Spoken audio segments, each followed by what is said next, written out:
Julia. Les autres bien faites parce que Jodelin lundi, ils ont printemps vini ici, à les autres Gramsci.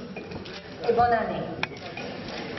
Je vais vous demander d'entendre une jeune femme, puisque vous savez que François Hollande a décidé que la jeunesse est sa priorité. C'est un engagement qu'il prend en sincérité. J'ai choisi de céder la moitié de mon temps de parole à une jeune femme qui va lui parler de la jeunesse de Guyane. Je vous dirai quelques mots après.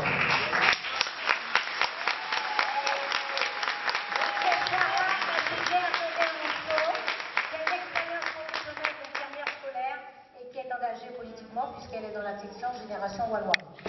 Bravo! Bonsoir à tous.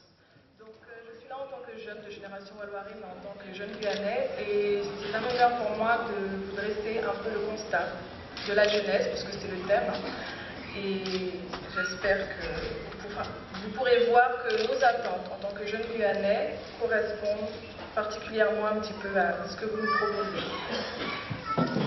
Dans un contexte présent qui engendre et entretient des disparités, l'État se doit de faire de la jeunesse une priorité. Cette jeunesse qui a été négligée, voire même sacrifiée. Il est aujourd'hui difficile d'envisager pour un jeune un avenir réjouissant. Actuellement, préoccupation principale des jeunes de Guyane et de France en général, la formation et l'emploi ne sont plus synonymes d'autonomie et d'émancipation. Quelle solution aux grandes détresses de notre temps, telles que la consommation précoce de drogue et d'alcool, l'augmentation des conduites à risque, le manque flagrant de repères, un mal-être grandissant?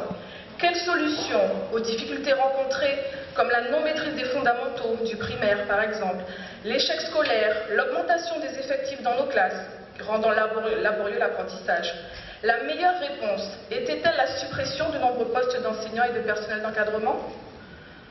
Avec un manque de sensibilisation, un défaut d'orientation, une carence dans la diversité des formations et un manque notable de cursus complet et adapté, le nombre de jeunes Guyanais sortant du système scolaire sans diplôme est inacceptable. Ajoutez à cela les difficultés financières de ces mêmes jeunes qui ne bénéficient souvent d'aucune aide et sont contraints au renoncement. Il est difficile pour nous, en tant que jeunes, de nous résigner à ce que nous n'ayons plus de perspectives d'avenir. Mais avec ce taux de chômage à 55% et la moitié des jeunes en âge de travailler dépourvus de diplôme, un jeune Guyanais peut-il